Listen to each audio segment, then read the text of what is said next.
Pumirma ka na, Ferdinanda. Huwag mo nang hintayin na kaladkarin ka pa namin palabas ng mansyong ito na parang isang maruming basahan. Ang boses ni Doña Consuela ay parang isang malamig na talim na bumaon sa katahimikan ng silid. Nakatayo siya sa gitna ng magarbo nilang sala, ang kanyang mukha ay walang bakas ng awa, tanging puot, at pandidiri ang mababakas sa kanyang mga mata. Nanginig ang mga kamay ni Ferdinanda. Sa loob ng kanyang bulsa, mahigpit niyang hinahawakan ang isang maliit na velvet box. Sa loob niyon ay isang pares ng puting sapatos para sa sanggol, isang sorpresa para kay Mateo sa kanilang ika-10 anibersaryo, kasama ang balitang 2 buwan na siyang nagdadalang tao. Buong umaga siyang nag-abang sa kusina, inihanda ang paboritong adobo ni Mateo at tiniis ang pananakit ng kanyang balakang para lamang maging perpekto ang gabing ito. Ngunit ang kislap ng pag-asa sa kanyang mga mata ay unti-unting napalitan ng dilim. "Mommy, please, let's just get this over with," wika ni Esperanza. Habang nakahawak sa kanyang tiyan, kunwari ay namamalipit sa sakit. "Hindi ko akalain na ang babaeng itinuring kong kapatid ay magagawa akong lasunin para lang makuha ang atensyon ni Mateo. My baby, muntik na siyang mawala dahil sa iyo, Ferdy." "Wala akong ginagawa, Esperanza. Alam mong hindi ko magagawa yan." Pabulalas na sagot ni Ferdy, ang kanyang boses ay nanginginig sa pagitan ng takot at pagkalito. Tumingin siya kay Mateo, ang lalaking pinag-alayan niya ng 10 taon ng kanyang buhay, ang lalaking pinagsilbihan niya ng higit pa sa kanyang sarili. "Mateo, magsalita ka naman. Alam mong hindi totoo ito. Please, maniwala ka sa akin." Dahan-dahang lumingon si Mateo. Walang kahit anong emosyon ang makikita sa kanyang mga mata. "The evidence is everywhere, Ferdy. Ang lason na nakita sa kwarto mo, ang mga larawan ninyo ng driver na yon. I can't believe I was blinded by your acting for a decade. Mom is right. You are just a social climber who tried to destroy our family from within." Para bang gumuho ang buong mundo sa paanan ni Ferdinanda. Ang mga salita ni Mateo ay mas masakit pa kaysa sa anumang pisikal na sugat. Parang may isang malaking bara sa kanyang lalamunan na pumipigil sa kanyang huminga. Ang bawat tibok ng kanyang puso ay tila isang mabigat na martilyo na dumudurog sa kanyang dibdib. Hindi niya naramdaman ng malaglag mula sa kanyang kamay ang velvet box. Ang maliit na sapatos ng sanggol ay gumulong sa sahig na dumihan ng alikabok at tuluyang nayuraka ng suot na sapatos ni Mateo nang humakbang ito palapit sa kanya. Inilapag ni Mateo ang mga dokumento sa ibabaw ng lamesa. "Sign the annulment and the waiver of rights, Ferdy. Leave this house tonight. Don't make me call the security to throw you out." "Mateo, buntis ako!" Bulong ni Ferdy, halos hindi marinig ang sariling boses. "Anak natin ito. Isang buhay ang dinadala ko." Isang mapait na tawa ang kumawala sa bibig ni Doña Consuela. "Anak o, baka naman bunga ng iyong pakikipag-aporo sa kung sino-sinong lalaki. Huwag mo kaming gawing tanga, Ferdinanda. Hindi mo kailanman madudumihan ang dugong Salazar ng iyong dumi." Isang malakas na sampal ang dumapo sa pisingi ni Ferdy mula kay Mateo. Isang sampal na hindi lamang nagpaling sa kanyang mukha, kundi tuluyang nagpasabog sa huling piraso ng kanyang dignidad. Ang init na kanyang pisingi ay hindi kayang tumbasan ang lamig na bumabalot sa kanyang buong pagkatao. Sa gitna ng kanyang pagluha, tiningnan ni Ferdy ang 3 tao sa harap niya. Ang pamilyang minahal niya, ang pamilyang pinaglingkuran niya, at ang pamilya ngayon ay bumababoy sa kanyang pagkatao. Dahan-dahan niyang kinuha ang panulat. Ang bawat letra ng kanyang pangalan sa papel ay tila bawat patak ng kanyang sariling dugo. Pagkatapos pumirma, tumayo siya ng tuwid. Kahit nanginginig ang kanyang tuhod, kahit tila hinihiwa ang kanyang puso, pilit niyang itinaas ang kanyang noo. Hindi siya nagsalita, hindi siya humingi ng tawad dahil wala siyang kasalanan. Tinalikuran niya ang mansyon na naging bilanggo niya sa loob ng 10 taon. Habang naglalakad siya palabas ng gate sa gitna, nang biglang pagbuhos ng malakas na ulan, ang tanging naririnig niya ay ang tunog ng sarili niyang mga hakbang sa basang semento. Bawat patak ng ulan ay tila nakikiramay sa kanyang pighati. Huminto siya sa gitna ng dilim, hinawakan ng kanyang tiyan. at tumingala sa langit. Bakit ang taong pinagkatiwalaan mo ng iyong buong buhay ang siya ring unang kukuha ng iyong hininga? Hanggang kailan kailangang magtiis na isang pusong wala namang ibang ginawa, kundi magmahal sa likod ng mga saradong pinto ng mga Salazar? Ang kanilang halahak ay nagsisilbing hudyat ng isang digma. Ang hindi nila alam na nagsisimula pa lamang at sa gitna ng ulan, ang bawat luha ni Ferdinand ay unti-unting nagiging kislap ng isang apoy na hindi kailanman nila kayang apulahin. Hay naku, ang kapal din naman ang mukha mo magpakita pa rito pagkatapos ang ginawa mo, Ferdinanda. Ang boses ni Aling Charing ay pumailan lang sa buong kanto, mas matalas pa sa tunog ng hinihasang itak. Nakapamayong siya sa harap ng kanyang tindahan, ang kanyang mga mata ay naniningkit sa galit habang tinitingnan ang basang-basang anyo ni Ferdy. Ang mga marites na laging nakatambay roon ay biglang tumigil sa kanilang pagnasab ng tsisme. Lahat sila ay nakatuon ang paningin sa babaeng dati ay tinitingala nila bilang asawa ng pinakamayaman sa kanilang bayan. Tingnan ninyo, wala man lang dalang kahit ano. Pinalayas na yata talaga ng mga Salazar. Bulong ng isang babae na sapat lamang para marinig ni Ferdy. Sabi sa Facebook, nahuli raw na may kinalolokohang iba. At balita ko pa, nilason daw niya sarili niyang hipag. Napakasalbahe. Yumuko si Ferdy, pilit na itinatago ang kanyang muka sa ilalim ng kanyang basang buhok. Ang bawat salitang ibinabato sa kanya ay tila mga kusing na tumatama sa kanyang sugatang pagkatao. Dati, ang tindahang ito ang lugar kung saan siya bumibili ng mga pasalubong para sa mga bata sa baryo. Siya ang laging nagbabayad ng utang ng mga kapitbahay kapag hindi sila makabayad kay Aling Charing. Ngunit ngayon, ang mga kamay na dati niyang tinulungan, ang siya ring unang bumabato sa kanya ng putik. Nanginginig ang kanyang mga binti habang naglalakad patungo sa maliit na bahay ng kanyang tiyahin. Ang tanging kamag-anak na akala niya ay tatanggap sa kanya. Bawat hakbang ay tila 1 kilometro ang bigat. Ang lamig ng ulan ay unti-unti nang pumapasok sa kanyang mga buto, ngunit mas matindi ang lamig na nararamdaman niya sa kanyang puso. Nang makarating siya sa pintuan ng kanyang Tia Merly, dahan-dahan siyang kumatok. Ang tunog ng kanyang kamao sa kahoy ay tila isang pagsusumamo para sa kanyang buhay. Ngunit nang bumukas ang pinto, hindi yakap ang sumalubong sa kanya, kundi isang harang.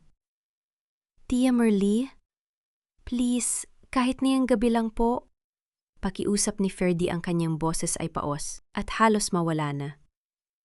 Wala na po akong matuluyan. Buntis po ako, tiya. Tiningnan siya ng kanyang tiyahin nang may takot at pandidiri. Naku, Ferdinanda, wag mo kaming idamay dito. Alam mo namang malakas ang impluwensya ng mga Salazar sa bayang ito. Kapag pinatuloy kita, pakabawiin nila ang pautang sa amin sa kooperatiba. Umalis ka na bago pa tayo makita ng mga tauhan ni Doña Consuela. Bago pa makapagsalita si Ferdy, marahas na isinara ng kanyang tiyahin ang pinto. Ang tunog ng trangka ay tila huling hatol sa kanyang kapalaran. Naiwan siyang nakatayo sa dilim mag-isa sa gitna ng kalsadang dati ay itinuturing niyang tahanan. Ang kanyang paningin ay nagsimulang lumabo. Ang gutom at pagod ay unti-unti nang sumusuko sa bigat ng kanyang dinadala.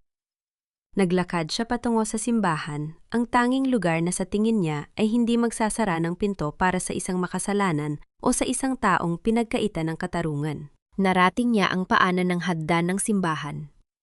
Ang bawat paghinga niya ay tila isang saksak sa kanyang baga. Napahawak siya sa malamig na semento ng pader. Ang kanyang tuhod ay tuluyan ng bumigay at dahan-dahan siyang napaluhod. Sa gitna ng katahimikan ng gabi, ang tanging maririnig ay ang mahinang hikbi ng isang babaeng nawala ng lahat liban sa buhay na nasa loob ng kanyang sinapupunan. Panginoon, hindi ko na po kaya... Bulong niya bago tuluyang magdilim ang kanyang paligid. Isang matinding katahimikan ang bumalot sa kanya, hanggang sa marinig niya ang tunog ng gulong ng isang sasakyang huminto sa tapat ng simbahan. Ang liwanag ng headlight ay tumama sa kanyang lupaypay na katawan. Ang tunog ng pintuan ng sasakyan na bumubukas ay tila isang hudyat sa pagitan ng kamatayan at ng isang bagong simula. Isang anino ang dahan-dahang lumapit sa kanya. Naramdaman niya ang init ng isang Amerikana na ibinalot sa kanyang nanginginig na balikat. Isang malakas at baritonong boses ang narinig niya bago siya tuluyang mawala ng malay. "Nahanap din kita, Ferdinanda. Hindi ka na muling mag-iisa." Sino ang lalaking ito? At bakit ang kanyang pagdating ay tila isang masamang pangitain na nababalot ng kagandahan? Dumilat ang mga mata ni Ferdinanda sa gitna ng isang estrangyong silid. Hindi ito ang malawak at malamig na kwarto niya sa mansyon ng mga Salazar. Ang kisame rito ay gawa sa simpleng kahoy at ang hangin ay amoy dahon ng eucalyptus at mainit na sabaw. Ang bawat paghinga niya ay tila isang pag-akyat sa isang matarik na bundok. Masakit ang kanyang buong katawan, ngunit ang mas matinding kirot ay nananatili sa kanyang pusong tila pinirapiraso ng mga taong itinuring niyang pamilya. Dahan-dahan niyang hinawakan ang kanyang tiyan. Isang malalim na buntong, hininga ng pasasalamat ang kumawala sa kanyang mga labi, nang maramdaman niya ang bahagyang tibok ng buhay sa loob niya. "Mabuti at gising ka na. Huwag mo munang piliting bumangon. Masyadong mahina ang katawan mo, Ferdinanda." Isang lalaki ang pumasok sa silid. Hindi siya pamilyar, ngunit ang kanyang tindig ay puno ng otoridad at ang kanyang mga mata ay tila nakababasa ng mga lihim na nakatago sa kaluluwa. May hawak siyang isang mangkok ng mainit na sopas. Ibinaba niya ito sa maliit na lamesa sa tabi ng kama at tinitigan si Ferdy ng may halong habag at paghanga. "Sino ka? Bakit mo ako tinulungan?" Tanong ni Ferdy. Ang kanyang boses ay tila isang tuyong dahon na hinihipa ng hangin. "Ako si Ignacio, isang abogado, ngunit higit sa lahat, isa ring taong may atraso sa mga Salazar." Sagot ng lalaki. Ang kanyang boses ay malalim, tila isang himig na nagbibigay ng kakaibang kapanatagan. "Nahanap kita sa paanan ng simbahan. Kung nahuli ako ng ilang minuto, baka hindi na kayo nakaligtas ng anak mo." Napaigtad si Ferdy. "Paano mo nalaman ang tungkol sa anak ko at bakit ka narito sa gitna ng gabing yun?" Numiti si Ignacio, ngunit ang ngiting yon ay hindi umabot sa kanyang mga mata. "Maraming mata ang katarungan, Ferdinanda, at matagal ko nang sinusubaybayan ang bawat hakbang ng pamilya Salazar. Ang ginawa nila sa iyo ay isang krim, meng hindi ko hahayaang mapalampas." Inabot ni Ignacio ang isang folder na puno ng mga dokumento. "Huwag kang mag-alala tungkol sa utang na loob. Ang pagtulong ko sa iyo ay bahagi ng isang mas malaking layunin. Alam mo ba na ang mansyong tinitirhan ng mga Salazar ay nakatayo sa lupang kailanman ay hindi nila pagmamay-ari?" Kumunot ang noni Ferdy. "Anong ibig mong sabihin 10 taon akong nanirahan doon?" Sabi ni Doña Consuela, pamana yon ng asawa niya. "Iyon ang gusto nilang paniwalaan mo." Tugon ni Ignacio habang inilalabas ang isang lumang dokumento. "Ang lupang iyon ay nakapangalan sa lolo mo. Isang kasunduan ang ginawa noong unang panahon na kailanman ay hindi natupad ng mga Salazar. Ikaw, Ferdinand, ang tunay na tagapagmana ng lupang kinatatayuan ng kanilang kapangyarihan. Pinatapon ka nila dahil natatakot silang malaman mo ang katotohanan ito." Tila may isang malakas na kulog na gumising sa diwa ni Ferdy. Ang lahat ng hirap, ang lahat ng pang-aalipusta na tiniis niya ay dahil sa isang kasinungalingan.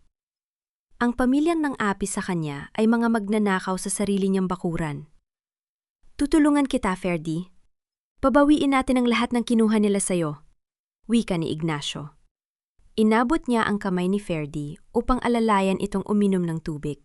Sa sandaling iyon, bahagya nga atras ang manggas ng suot na polo ni Ignacio.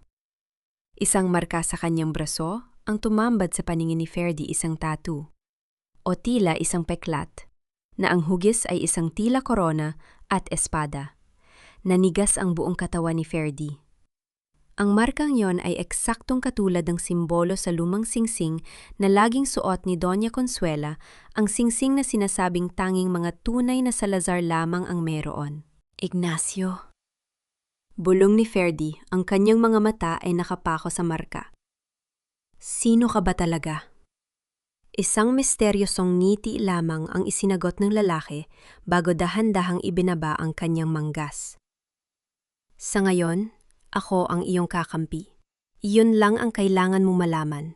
Tumayo si Ignacio at lumakad patungo sa bintana, habang ang ulan sa labas ay patuloy na bumubuhos, tila nagtatago ng mga luhang hindi pa handang pumatak. Naiwan si Ferdinand na may libu-libong katanungan. Sino ang lalaking ito na tila alam ang lahat at bakit ang kanyang pagtulong ay tila isang regal no may kalakip na mabigat na kabayaran? Sa loob ng mansyon ng mga Salazar ang katahimikan ay tila isang makapal na kumot na nagtatago ng mga nabubulok na sikreto. Wala na ang halimuyak ng sariwang sampagwita na laging inilalagay ni Ferdinand sa bawat plorera. Wala na ang maingat na tunog ng kanyang mga yapak sa madaling araw habang inihahanda ang kape ng lahat. Ang bahay na dati ay tila may buhay dahil sa kanyang pag-aalaga ay naging isang malamig na katedral ng kapalaluan. Sa malawak na dining room, maririnig ang mahinang pagtama ng mamahaling pilak sa mga porselanang pinggan. Nakaupo si Doña Consuela sa kabisera. Ang kanyang bawat galaw ay puno ng pagmamalaki, habang si Esperanza ay masayang humihigop ng wine. Tila ba walang bakas ng pagkalason o pagkawala ng sanggol? Na ipinangalanda kanila nung nakaraang gabi. Finally, Mateo, ang bahay na ito ay amoy malinis na muli, wika ni Doña Consuela habang pinupunasan ang kanyang labi ng telang napkin. Nakaalis na ang mansa na matagal nating tiniis. You should be happy, anak. Malaya ka na sa pasaning yon. Hindi sumagot si Mateo. Nakatitig lamang siya sa bakanteng upuan, sa kanyang tapat ang upuan kung saan laging nakaupo si Ferdinand. Anmatyagang naghihintay na matapos silang lahat bago ito kumain ng mga natira. Sa loob ng kanyang dibdib, may isang kakaibang bigat na hindi niya maipaliwanag. Naaalala niya ang mukha ni Ferdy nang sampalin niya ito ang mga mata nito na puno ng pagtataka at hindi mapantayang sakit. Makailangan ba talagang ganoon kalupit? Mahinang tanong ni Mateo. Kahit paano, 10 taon siyang naging asawa ko. 10 taon kaniyang niloko, Mateo. Mabilis na sagot ni Esperanza, ang kanyang boses ay puno ng pait. Huwag mong sabihing nakakalimutan mo na ang mga larawan, ang ebidensya, she was a parasite, kuya. Pinakasalan ka lang niya para sa pangalan natin. And now look at us.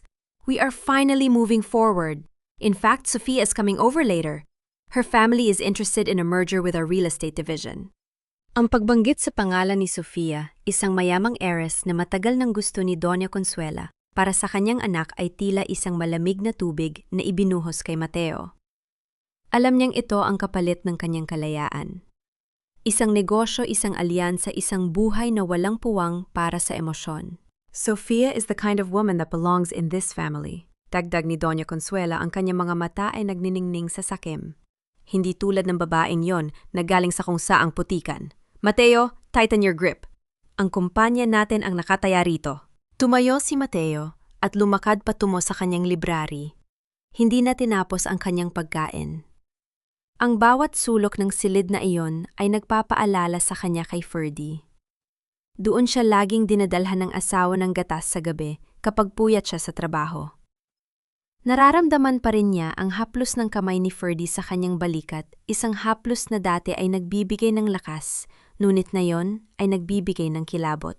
Naupo siya sa kanyang lamesa at napansin ang isang kulay abong sobre na nakapatong sa ibabaw ng kanyang mga dokumento. Wala itong stamp, wala ring pangalan ng nagpadala. Dahan-dahan niya itong binuksan. Sa loob ay may isang piraso ng papel. Ang sulat kamay ay pamilyar, simple maayos at puno ng diin sa bawat letra. Tila naririnig ni Mateo ang boses ni Ferdinand habang binabasa ang bawat salita. Mateo, ang bawat luhang pumatak sa semento ng iyong mansyon ay magiging mitsa ng iyong pagbagsak. Buhay ang anak mo at hindi mo siya kailanman masisilayan. Darating ang araw na kukunin ko ang lahat ng sa akin mula sa aking dangal hanggang sa bawat lupang inaapakan ninyo. Magsisimula na ang paniningil. Nabitawan ni Mateo ang papel. Ang kanyang mga kamay ay nagsimulang manginig. Ang liham na yon ay hindi sulat ng isang babaeng nagmamakaawa. Yon ay isang deklarasyon ng digmaan. Sino ang tumutulong kay Ferdinand at paano ngang isang babaeng inakala niyang duwag ay nakagawa ng ganoon katapang na banta? Sa labas ng bintana, Ang mga anino ng gabi ay tila mas lalong dumidilim, nagbabadya ng isang unos na hindi kayang pigilan ng kahit anong pader ng bato. Hindi lahat ng sugat ay nakikita, Ferdinanda. Ang pinakamalalim na hiwa ay yaong mga nakatago sa ilalim ng mamahaling perlas at mga banal na salita. Ang boses ni Lola Remedios ay mahina at gumaralgal, tila isang lumang plaka na pilit pinapatugtog sa gitna ng katahimikan. Nakaupo ang matanda sa kanyang tumba-tumba sa madilim na sulok ng isang lumang bahay sa labas ng bayan. Ang amoy ng tuyong rosas at lumang papel ay humahalo sa lamig ng gabi. Dito sa bahay na ito, na kinalimutan na ng mga Salazar, nananatili ang nag-iisang babaeng may sapat na tapang upang harapin ang katotohanan. Dahan-dahang lumapit si Ferdinanda at kinuha ang kulubot na kamay ng matanda upang magmano. Ito ang tanging kamay na hindi kailanman bumuhat sa kanya upang saktan siya. Sa loob ng 10 taon ng pagtitiis sa mansyon, si Lola Remedios ang lola ni Mateo ang naging tahimik niyang kanlungan. "Lola, pinalayas na po nila ako." Bulong ni Ferdy, ang kanyang boses ay puno ng pait na hindi na kayang itago. "Inakusahan nila ako ng mga bagay na hindi ko kayang gawin. Pati si Mateo, naniwala sa kanila." Isang mapait na ngiti ang gumuhit sa mga labi ni Lola Remedios. "Alam ko, Apo. Alam ko ang lason na nananalaytay sa mga ugat ni Consuela. Hindi siya isang Salazar sa dugo, kundi sa ambisyon. Ginamit niya ang tatay ni Mateo upang takpan ang sarili niyang bahid." Hinawakan ng matanda ang pisngi ni Ferdy. "Huwag kang umiyak para sa mga taong hindi marunong rumespeto sa iyong danggal. Ang iyong ama, si Don Fernando, ay hindi lamang basta kaibigan ng pamilyang ito. Siya ang magsilbing salbabida ng mga Salazar nan malapit na silang malunod sa utang 30 taon na ang nakalilipas." Nanlaki ang mga mata ni Ferdy. "Ano po ang ibig niyong sabihin, Lola? Ang sabi ni Doña Consuela, kinuha lang nila ako sa hirap dahil sa awa." "Iyon ang pinakamalaking kasinungalingan na ipinakain niya sa iyo," sagot ni Lola Remedios habang dahan-dahang kinakapa ang isang maliit na bulsa sa kanyang saya. Inilabas niya ang isang maliit na susi na gawa sa tanso, may kalawah na ngunit halatang iniingatan. "Ang tatay mo ang nagbigay ng puhunan upang maitayo ang kumpanyang kinatatay. Yun nila ngayon. Ang kasunduan ay hindi lamang tungkol sa pera, kundi tungkol sa pagmamay-ari." Nanginginig ang mga kamay ni Ferdy nang tanggapin niya ang susi. Ang lamig ng metal ay tila gumapang sa kanyang balat, nagbibigay ng isang uri ng lakas na hindi niya inaasahan. "Pumunta ka sa lumang bangko sa sentro," utos ng matanda. "Hanapin mo ang safety deposit box na may bilang na 774. Doon mo makikita ang katotohanang matagal nang ibinaon ni Consuela sa limot. Ang susing yan ang magbubukas ng pinto ng iyo kalayaan, ngunit magiging mitsa rin ito ng isang sunog na tutupok sa lahat ng kasinungalingan ng mga Salazar." "Lola, bakit ngayon niyo lang ito sinabi sa akin?" tanong ni Ferdy habang ang luha ay muling nagbabadyang pumatak. "Dahil kailangan mong makita ang tunay nilang kulay ng walang bahid ng pag-aalinlangan," tugon ni Lola Remedios. "Na yung wala ka na sa kanilang puder, wala na silang hawak sa iyong leeg. Gamitin mo ang talinong ipinamana sa iyo ng iyong ama. Huwag kang maging martir, Ferdinanda. Maging katarungan ka." Pagkaalis ni Ferdy sa silid, naiwan ng matanda na nakatanaw sa dilim. Sa labas, naghihintay si Ignacio sa loob ng sasakyan, ang kanyang mga mata ay nakapako sa bawat galaw ni Ferdy. Kinabukasan, sa ilalim ng nagbabagang sikat ng araw, pumasok si Ferdinand sa madilim at tahimik na vault ng bangko. Ang tunog ng kanyang mga hakbang sa marmol na sahig ay tila isang babala. Gamit ang susing ibinigay ni Lola Remedios, dahan-dahan niyang binuksan ang maliit na bakal na pinto. Inaasahan niyang makakita ng mga alahas o tumpok ng pera. Ngunit ang bumungad sa kanya ay isang kulay kape na folder na may tatak ng kumpanya ng kanyang ama. Sa loob nito ay isang dokumento na may pamagat na Conditional Trust Agreement. Habang binabasa ni Ferdy ang bawat talata, ang kanyang paghinga ay bumilis. Ang dokumentong iyon ay hindi lamang isang simpleng kontrata. Iyon ay isang kasunduan na nagsasabing ang lahat ng ari-arian ng pamilya Salazar, ang mansyon, ang mga lupain, at ang kontrol sa korporasyon ay pansamantala lamang. Ang lahat ng ito ay babalik sa tanging tagapagmana ni Don Fernando sa sandaling mapatunayan na ang pamilya Salazar ay lumabag sa moral and ethical clauses ng kanilang pagsasama. Ang pirma ni Mateo Salazar Sr. ay malinaw sa ibaba, katabi ng pirma ng kanyang ama. Nayakap ni Ferdy ang folder sa kanyang dibdib. Hindi ito pera. Ito ay isang hatol ng kamatayan para sa kapangyarihan ni Doña Consuela. Sa sandaling ito, nalaman ni Ferdy na hindi na siya ang biktima. Siya na ang may hawak ng kadena na magpapatumba sa tor ng mga Salazar. Ngunit sa likod ng folder, may isang maliit na sulat na nakadikit.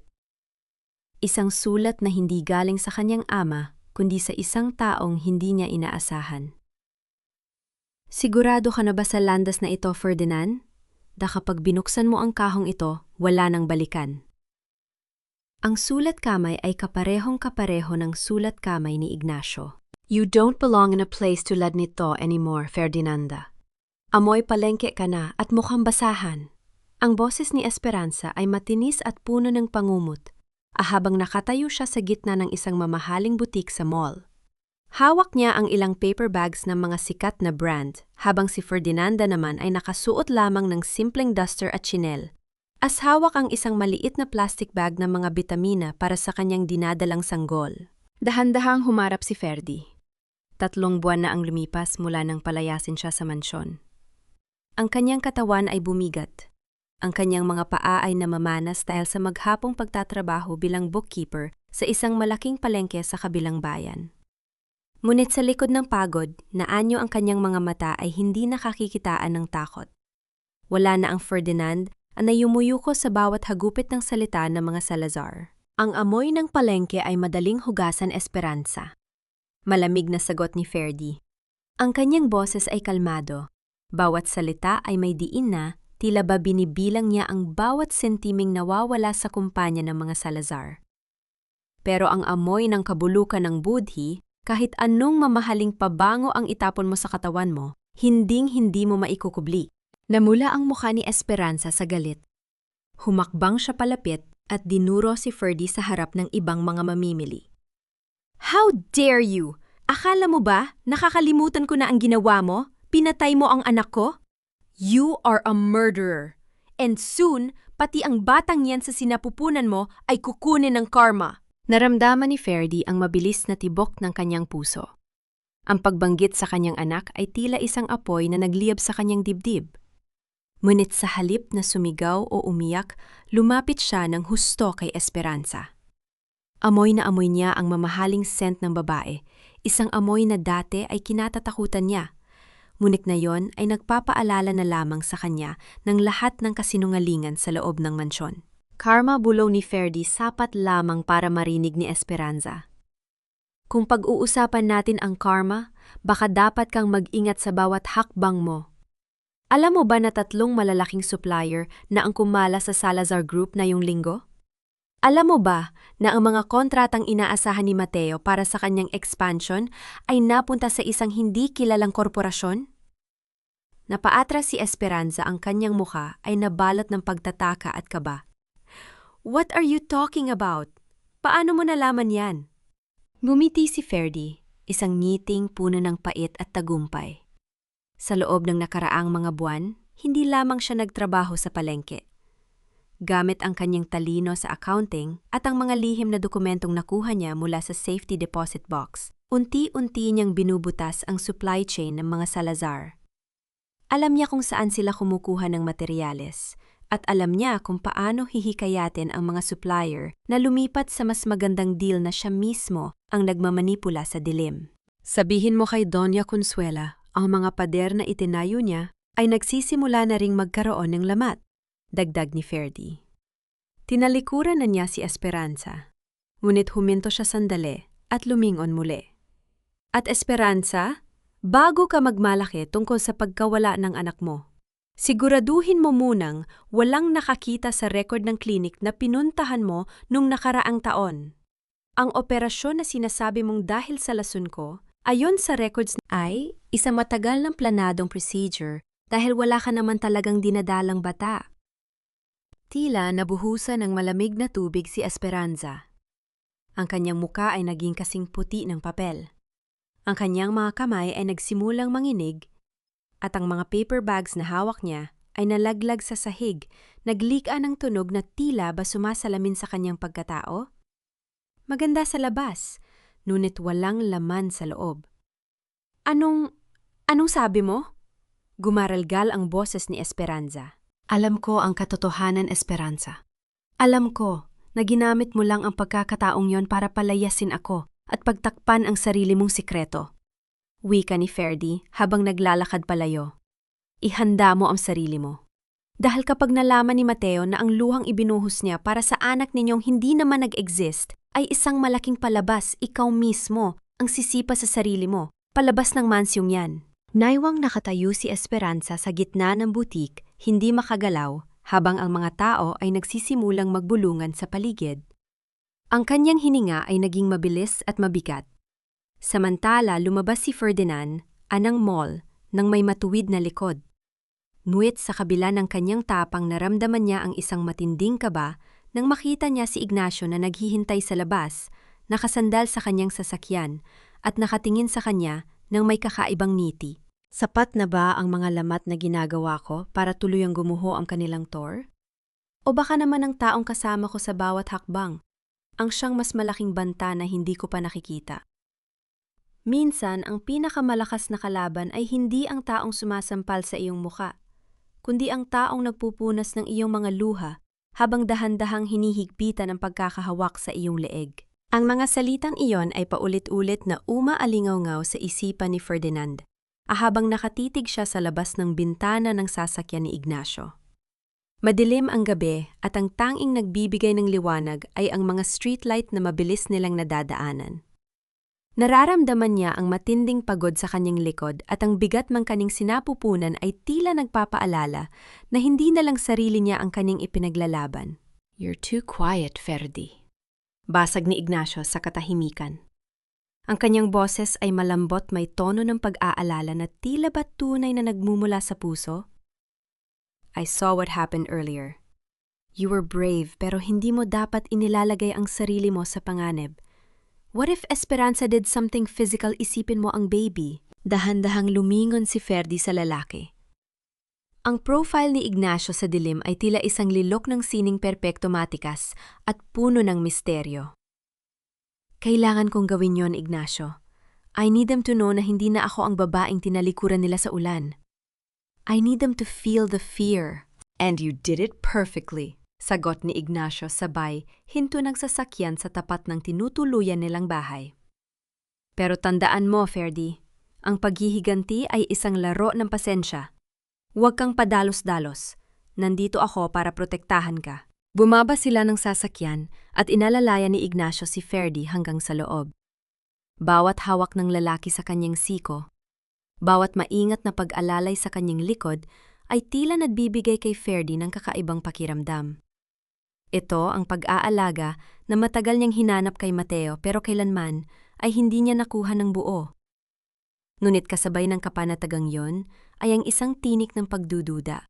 Pagdating sa kusina, kumuha si Ignacio ng isang basong gatas at iniabot ito kay Ferdy. "Inumin mo ito. You need to rest. Bukas may mga papeles tayong kailangan pirmahan para sa supply chain takeover." "Ignacio, bakit mo ba talaga ginagawa ito?" Tanong ni Ferdy, ang kanyang mga mata ay nakatitig ng diretsyo sa mga mata ng abogado. "Hindi sapat na sabihing dahil may atraso ka sa mga Salazar. You're risking your career, your life, for a woman you barely know." Lumapit ng bahagya si Ignacio. Naamoy ni Ferdy ang halimuyak ng mamahaling pabango nito na humahalo sa amoy ng kape. Isang sandali ng katahimikan ang namayani kung saan ang tanging maririnig ay ang mahinang pagtibok ng wall clock sa sala. Dahan-dahang itinaas ni Ignacio ang kanyang kamay at hinawi ang isang hibla ng buhok na humaharang sa mukha ni Ferdy. Ang kanyang haplos ay kasing lambot ng seda, ngunit tila may dala itong kuryente na nagpatindig sa balahibo ng babae. "Dahil ang katarungan para sa iyo ay katarungan din para sa akin, Ferdinanda. Bulong niya. Ang mga Salazar ay kumuha ng isang bagay na mahalaga sa akin noon pa man. Sa pagtulon sa'yo, binabawi ko ang sarili kong banggal. Pagkatapos noon, iniwan ni Ignacio si Ferdy upang magpahinga. Pumasok si Ferdy sa kanyang silid. Ngunit hindi siya dinalaw ng antok. Ang kanyang isipan ay tila isang magulong sinulid. May kung anong nagtutulak sa kanya na magtiwala. Ngunit ang kanyang instinto ay sumisigaw ng babala. Lumabas si Ferdy upang kumuha ng tubig nang marinig niya ang mahinang boses ni Ignacio mula sa veranda. Nakabukas ng bahagya ang pinto at ang liwanag ng buwan ay tumatama sa likod ng lalaki. May kausap ito sa telepo. No dahan-dahang lumapit si Ferdy, ang kanyang mga yapak ay hindi gumagawa ng kahit anong tunog sa makapal na alpombra. Pinigil niya ang kanyang paghinga nang marinig ang sinasabi ni Ignacio. Don't worry, malapit na silang maubos. Wika ni Ignacio, ang kanyang boses ay malamig at wala ng bakas ng pag-aalalang ipinakita niya kay Ferdy kanina. Isang matalim na tunog ng pagbuga ng usok ng sigari, ang sumunod. Hayaan nating maniwala si Ferdinand at na ako ang tagapagligtas niya. She's doing exactly what I planned. Kapag nakuha na natin ang kontrol sa 51%, hindi na niya kailangang malaman kung sino talaga ako. I'll dispose of the Salazars and she will be under my thumb. Napahawak si Ferdy sa pader. Ang kanyang tuhod ay nanginig. At ang kanyang mundo ay tila muling gumuho sa pangalawang pagkakataon. Ang lalaking akala niya ay ang kanyang huling pag-asa ay isa palang mas matinding panganib. Nais niyang sumigaw, nais niyang harapin si Ignacio ngunit bago pa man siya makagalaw, naramdaman niya ang isang bahagyang sipa mula sa loob ng kanyang tiyan. Isang paalala na hindi lang siya ang nakataya rito. Mabilis siyang gumalik sa kanyang silid at isinara ang pinto ng walang tunog. Doon sa gitna ng dilim, naramdaman niya ang pagdaloy ng mainit na luha sa kanyang pisingi. Ang kaisa-isang taong pinagkatiwalaan niya ay ginagawa lang pala siyang sandata para sa sarili nitong madilim na layunin. Sino ba talaga si Ignacio? At paano makakatakas si Ferdinand sa isang bitag na siya mismo ang kusang pumasok? Ang salamin ay hindi nagsisinungaling, ngunit ang mga matang nakatingin dito ay natututo ng magkubli. Sa harap ng lumang vanity mirror, tinitigan ni Ferdinand ang sariling refleksyon. Wala na ang bakas ng pagyak kagabi. Ang kanyang mga mata na dati ay puno ng pagsusumamo ay tila 2 piraso ng itim na brilyante matigas, malamig at hindi na kayang basagin. Kailangan niyang magpanggap. Kailangan niyang isuot ang maskara ng isang biktima sa harap ni Ignacio, habang dahan-dahan niyang pinuputol ang mga sinulid na nagtataling sa kanya rito. Good morning, Ferdy. Heto ang kape mo. Pinainit ko rin ang pandesal para sa iyo. Wika ni Ignacio nang lumabas si Ferdy sa sala. Ang boses nito ay puno ng tamis, ngunit sa pandinig ni Ferdy bawat salita ay tila kalansing ng kadenang bakal. Salamat, Ignacio. Hindi ko alam kung ano ang gagawin ko kung wala ka. Sagot ni Ferdy. Ang kanyang boses ay hindi nanginginig. Isang perepektong pagganap. Ngumiti siya ng bahagya, sapat lamang upang maniwala ang lalaki na hawak pa rin niya ang kontrol sa puso ng babae. Samantala sa loob ng gusali ng Salazar Group, ang hangin ay naging kasing bigat ng tingga. Ang mga telepono ay walang tigil sa pagtunog, bawat tawag ay nagdadala ng masamang balita. Ang mga empleyado ay nagbubulungan sa mga pasilyo, ang takot sa kanilang mga mukha ay tila isang nakakahawang sakit. What do you mean hindi tayo pwedeng mag-renew ng credit line? Sigaw ni Doña Consuela sa loob ng kanyang opisina. Ang tunog ng kanyang palad na humampas sa lamesang mahogani ay umalingaw-ngaw sa buong silid. Kilala mo kung sino ang kausap mo? Kami ang mga Salazar? I'm sorry, Doña Consuela. Sagot ng manager ng bangko sa kabilang linya.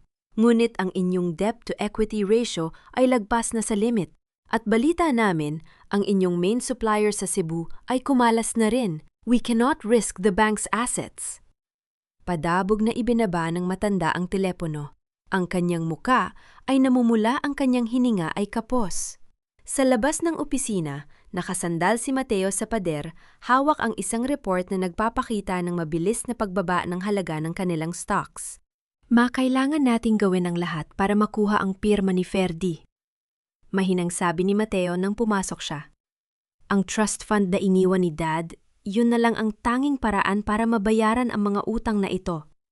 Kung hindi natin makuha ang waiver niya, pabagsak ang kumpanya sa loob ng 1 buwan. Idi, hanapin mo siya? Bulyaw ni Consuela. Gamitin mo ang charms mo, Mateo. Pakitaan mo ng kaunting luha, luluhod muli ang babaeng yun sa harap mo.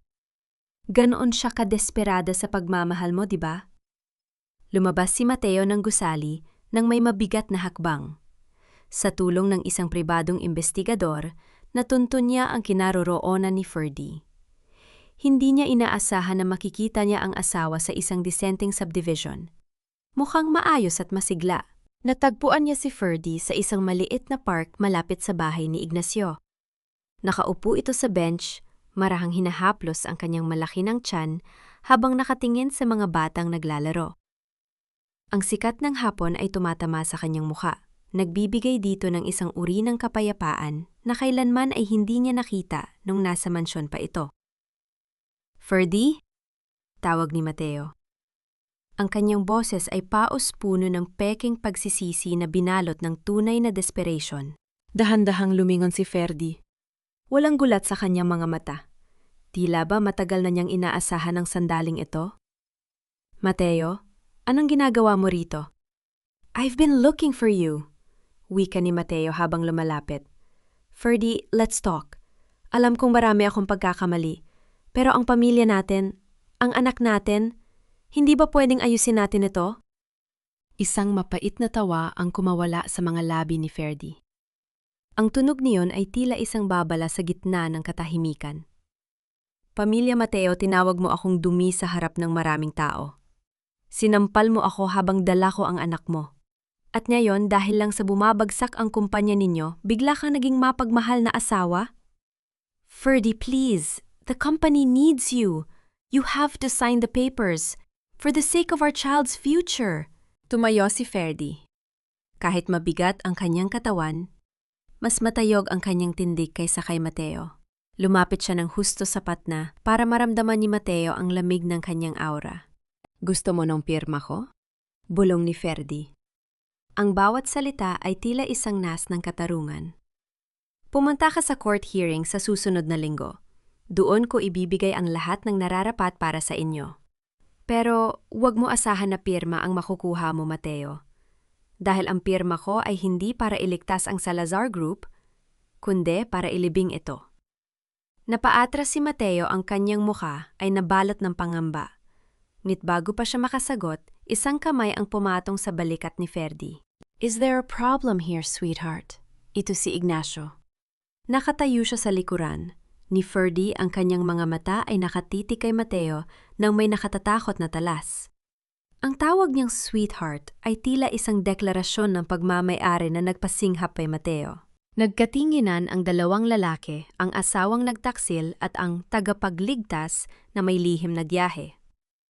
Sa gitna nila, nakatayo si Ferdinand, ang babaeng akala nila ay kani-kanilang piraso ng chess piece, ngunit lingid sa kanilang kaalaman siya na ang nagpapatakbo ng buon laro. "Who are you?" tanong ni Mateo, ang kanyang kamao ay mahigpit na nakakuyom. "Ako ang taong kukuha ng lahat ng hindi niyo pinahalaga," ang malamig na sagot ni Ignacio.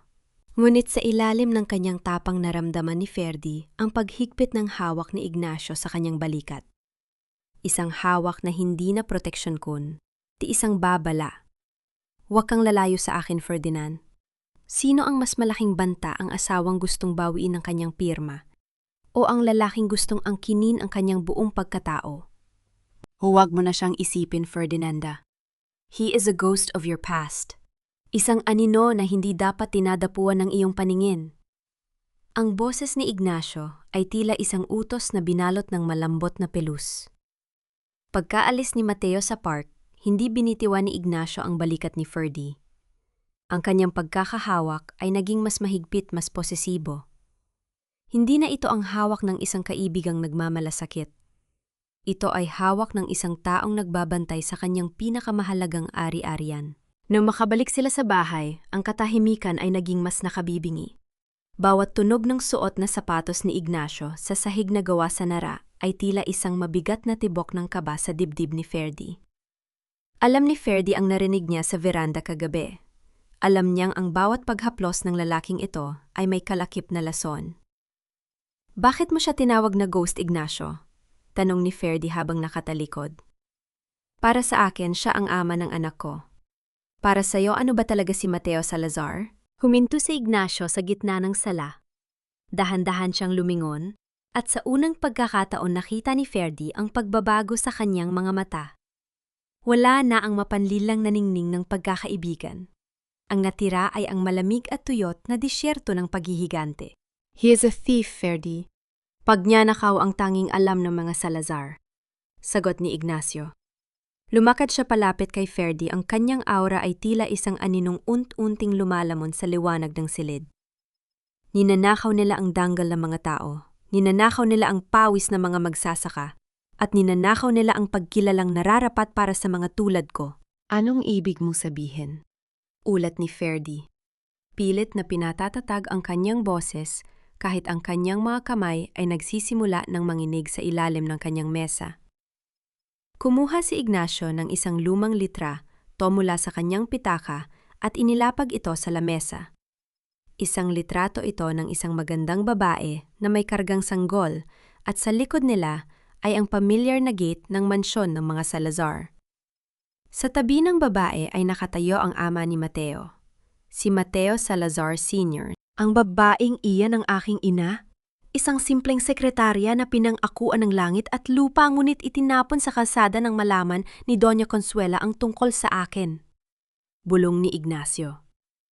Ang kanyang boses ay nanginginig sa galit na matagal ng kinikimkim. Ako ang panganay na anak, Ferdinanda. Ako ang tunay na tagapagmana ng dugong Salazar. Pero dahil ako ay isang anak sa labas, itinuring nila akong dumi. Napasinghap si Ferdy. Ang piraso ng puzzle ay tuluyan ng nabuo. Ang galit ni Ignacio, ang kanyang kaalaman sa mga Salazar at ang markang nakita ni Ferdy sa kanyang braso, lahat ng iyon ay nagmula sa iisang ugat. Ang pagnanais na bawiin ang trono na ipinagkait sa kanya. Kaya ba tinutulungan mo ako? Tanong ni Ferdy, ang kanyang mga mata ay puno ng pait. Hindi dahil sa awa, kundi dahil kailangan mo ang 51% na hawak ko para mapatalsik si Mateo at ang kanyang ina. Isang malamig na tawa ang kumawala kay Ignacio. Lumapit siya at hinawakan ang mukha ni Ferdy, ang kanyang mga daliri ay tila mga galamay na humahawak sa isang bihag. You are smart, sweetheart. Yan ang dahilan kung bakit kita pinili. Pero higit pa sa stocks ang kailangan ko sa'yo. Ibinaling ni Ignacio ang kanyang tingin sa sinapupunan ni Ferdy. Ang batang yan, siya ang magiging mukha ng bagong Salazar Group. Isang batang may legal na karapatan, ngunit ako ang humahawak sa leeg. Kapag naipanganak mo na siya, Ferdinand, hinding-hindi na kayo makakaalis sa tabi ko. I will give you everything, money, power, protection, but you will stay in this house under my rules. Naramdaman ni Ferdy ang panlalamig ng kanyang buong pagkatao. Ito ang safe house na tinatawag ni Ignacio. Ngunit para kay Ferdy, ito ay isa lamang bagong uri ng kulungan. Mas marangya, mas malinis, ngunit mas nakasasakal kaysa sa mansyon ng mga Salazar. Hindi mo pwedeng gawin ito, Ignacio. Ulat ni Ferdy habang sinusubok ang lumayo. Hindi ako isang gamit na pwede mong angkinin. Wala ka nang mapupuntahan, Ferdy? Malamig na tugon ni Ignacio. Ang buong bayan ay naniniwala pa rin sa mga tsismis ni Aling Charing. Ang mga Salazar ay gustong kumuha ng anak mo para lang sa pera. Ako lang ang tanging pader na nakatayo sa pagitan mo at ng kanilang kapahamakan. Do you think you can survive out there alone with a baby? Hinila ni Ignacio ang mga kurtina ng sala tulu, yan hinarangan ang huling sinag ng araw. Sa loob ng madilim na silid, naramdaman ni Ferdy ang pag-iisa. Siya ay nasa pagitan ng isang asawang nagtaksil at isang kapatid nito sa labas na handang pumatay para sa kapangyarihan. Habang naglalakad si Ignacio patungo sa kanyang library upang simulan ang huling plano ng pag-atake, naiwang nakatayo si Ferdy sa dilim. Ang kanyang isipan ay mabilis na nag-iisip. Hindi siya pwedeng sumuko.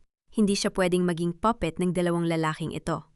Dahan-dahan niyang kinapa ang kanyang bulsa kung saan nakatago ang maliit na susi na ibinigay ni Lola Remedios. Isang huling barahan na hindi pa alam ni Ignacio. Kailangan niyang tumakas. Pero paano siya lalayo sa isang taong ang bawat mata at tenga ay nakabantay sa kanyang bawat hininga? Sa labas, ang tunog ng paglock ng gate ay tila isang hatol na nagsasabing ang kanyang gabi ng paghihirap ay nagsisimula pa lamang. Ang tunog ng trangka ng pinto na sumasara mula sa labas ay tila isang hatol ng kamatayan sa kalayaan ni Ferdinanda. Sa loob ng marang, yung silid na ibinigay ni Ignacio ang bawat gamit ay tila may mata nagbabantay, naghihintay ng kanyang pagkakamali.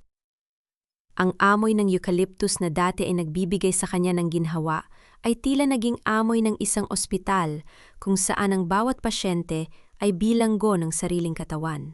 Naupo si Ferdy sa gilid ng kama, ang kanyang mga kamay ay mahigpit na nakakuyom sa kanyang kandungan. Naramdaman niya ang malakas na pintig sa kanyang tiyan, isang sipa ng protesta mula sa kanyang anak. "Huwag ka mag-alala, anak!" Bulong niya sa dilim, ang kanyang boses ay nanginginig ngunit puno ng determinasyon. "Hindi tayo magiging pambayad utang sa galit ng mga Salazar o sa ambisyon ni Ignacio." Alam ni Ferdy na hindi siya pwedeng magpadalos-dalos. Si Ignacio ay isang abogado. Ang bawat kilos nito ay kalkulado. Ngunit may isang bagay na nakalimutan ang lalaki, ang isang accountant ay mas sanay tumingin sa mga butas, sa pagitan ng mga numero at sa mga anino sa likod ng mga dokumento. Dahan-dahan niyang binuksan ang drawer ng nightstand. Doon sa ilalim ng mga Biblia at prayer books ay itinago niya ang folder mula sa safety deposit box. Mula niyang binasa ang conditional trust agreement. Sa gitna ng mga legal na salita, may isang clause na hindi niya napansin noon. Ang kapangyarihan ng trust fund ay hindi lamang nakadepende sa pirma ng tagapagmana, kundi sa lokasyon kung saan ito dinesisyonan. Ang lahat ng mahahalagang dokumento ng kanyang ama ay kailangang dumaan sa Hacienda de Fernando, ang lupain ng kanyang pamilya, sa probinsya na matagal nang inabandona. Napagtanto ni Ferdy na ang 51% na stocks ay hindi basta-basta makukuha ni Ignacio hanggat hindi sila bumabalik sa pinagmula ng lahat. Sa gitna ng gabi nang marinig ni Ferdy ang mahimbing na hilik ng bodyguard na itinalaga ni Ignacio sa labas ng kanyang pinto, dahan-dahan siyang kumilos. Hindi siya nagdala ng maraming damit. Kinuha lamang niya ang maliit na velvet box na naglalaman ng puting sapatos ng sanggol, ang tanging alaala ng kanyang pag-asa na hindi nadumihan ng pagtataksil. Ginamit niya ang bintana ng banyo na may maliit na siwang patungo sa garden. Sa bawat pag-atras ng kanyang katawan, sa bawat pagdausdos sa madulas na damo, naramdaman niya ang hapdi ng mga gasgas sa kanyang braso. Ngunit, mas matindi ang hapdi ng kanyang pagnanais na makawala. Ang tunog ng kuliglig sa paligid ay nagsilbing tabing sa kanyang mga yapak. Narating niya ang gate sa likod ng subdivision. Doon naghihintay ang isang luma at kalawanging jeep.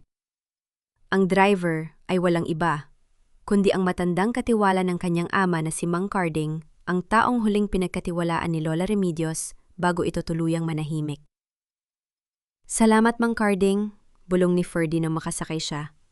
Ang kanyang hininga ay mabilis at kapos. "Walang anuman, Ma'am Ferdy. Oras na para bumalik ang tunay na may-ari sa hacienda." Sagot ng matanda habang dahan-dahang pinaandar ang makina nang hindi gumagawa ng malakas na ingay. Habang papalayo sila sa Maynila, tiningnan ni Ferdy ang refleksyon ng lungsod sa side mirror. Doon niya iniwan ang Ferdinand, martyr ang Ferdinand, na sunod-sunuran.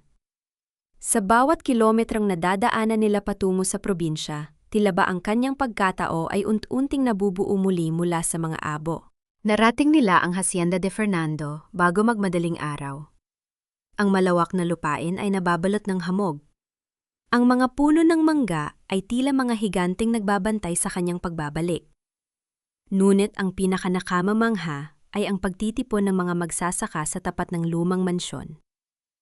Ang bawat isa sa kanila ay may hawak na sulo, ang kanilang mga mukha ay puno ng pag-asa at pananabik. "Nandito na ang anak ni Don Fernando," sigaw ng isa sa mga magsasaka.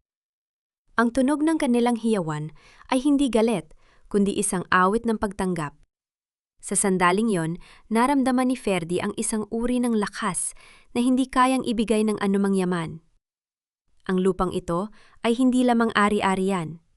Ito ay kanyang proteksyon. Pumasok siya sa lumang opisina ng kanyang ama. Doon sa ibabaw ng lamesa ay may isang sulat na tila ba matagal nang naghihintay sa kanya.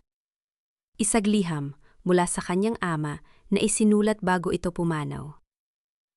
Para sa aking Ferdinanda, ang 51% ay hindi para sa kapangyarihan. Ito ay isang susi para sa katarungan.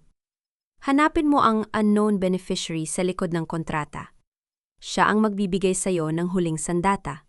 Dali-daling tiningnan ni Ferdy ang likod ng Conditional Trust Agreement. Sa ilalim ng isang selyong nakatago, nakita niya ang isang petsa at isang pangalan na nagpatigil sa kanyang mundo. Ang unknown beneficiary ay hindi isang tao. Ito ay isang foundation na nakapangalan sa kanyang magiging anak.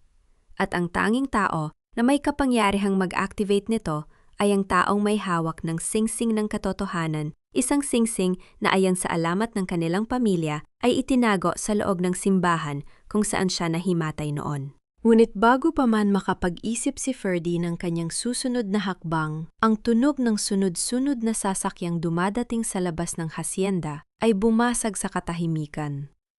Ang nakasisilaw na liwanag ng mga headlight ay tumama sa bintana ng opisina. Alam ni Ignacio kung nasaan siya.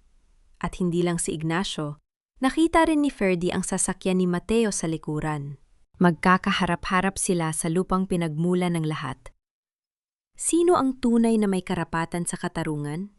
At hanggang saan ang kayang isakripisyo ni Ferdinand na para sa anak na hindi pa man isinisilang ay biktima na ng kasakiman? Ang nakasisilaw na liwanag mula sa mga sasakyang pumarada sa harap ng Hacienda de Fernando ay tila mga mata ng halimaw na nagmamasid sa dilim. Ang usok na nagmumula sa mga tambutso ay humalo sa malamig na hamog ng madaling araw, lumilika ng isang atmosfera ng nagbabadyang gulo. Ang katahimikan ng probinsya ay bumasag ng sunod-sunod na bumukas at sumara ang mga pinto ng sasakyan. Unang bumaba si Mateo. Ang kanyang muka ay hulas, ang kanyang suot na mamahaling polo ay gusot na bakas ang pagmamadali at desperasyon. Kasunod niya ay si Ignacio na bumaba ng may marahang kiloskal, mado-kontrolado. Ngunit ang bawat hakbang sa tuyong lupa ay tila isang deklarasyon ng digmaan. "Ferdy, lumabas ka riyan!" Sigaw ni Mateo. Ang kanyang boses ay nanginginig, umaalingaw-ngaw sa malawak na lupain. "Huwag mong hayaang lumala pa ang sitwasyon. Pag-usapan natin ito bilang pamilya." Nakatayo si Ferdinand sa beranda ng lumang mansyon sa likod ng malalaking post na gawa sa matigas na kahoy. Sa kanyang paligid, ang mga magsasaka ng hasyenda ay nagsimulang gumawa ng isang pader ng mga tao. Hawak nila ang kanilang mga sulo at mga kagamitan sa pagsasaka. Ang kanilang mga mukha ay matitigas, handang protektahan ang kaisa-isang anak ni Don Fernando. Pamilya. Isang mapait na ngiti ang sumilay sa mga labi ni Ferdy habang dahan-dahan siyang lumalabas sa liwanag. Ang kanyang puting duster ay bahagyang humahampas sa kanyang binti dahil sa ihip ng hangin. "Mateo, pinalayas niyo ako sa gitna ng ulan. Binaboy niyo ang aking danggal. Saan naroon ang konsepto mo ng pamilya noon gabing yon?" "Ferdinanda, makinig ka sa akin?" Singit ni Ignacio. Habang dahan-dahang lumalapit, itinataas ang kanyang mga kamay na tila ba sinusubukang amuhin ang isang mailap na hayop. "Huwag kang magpapadala sa bugso ng damdamin. I am your lawyer. I am the only one who can fix this. Ang mga magsasakang yan ay walang magagawa laban sa kapangyarihan ng batas na hawak ko." "Ang batas na gagamitin mo para itali ako sa iyo, Ignacio?" Malamig na tugon ni Ferdy. Ang kanyang tingin ay tumama sa marka sa braso ni Ignacio na ngayon ay bahagyang nakikita dahil sa nakatuping manggas nito. "Alam ko na kung sino ka. Alam ko ang planong gamitin ng anak ko para sa sarili mong ambisyon. Hindi ka tagapagligtas, Ignacio. Isa ka lang mas matalinong bersyon ng mga Salazar." Naniga si Ignacio sa kanyang kinatatayuan.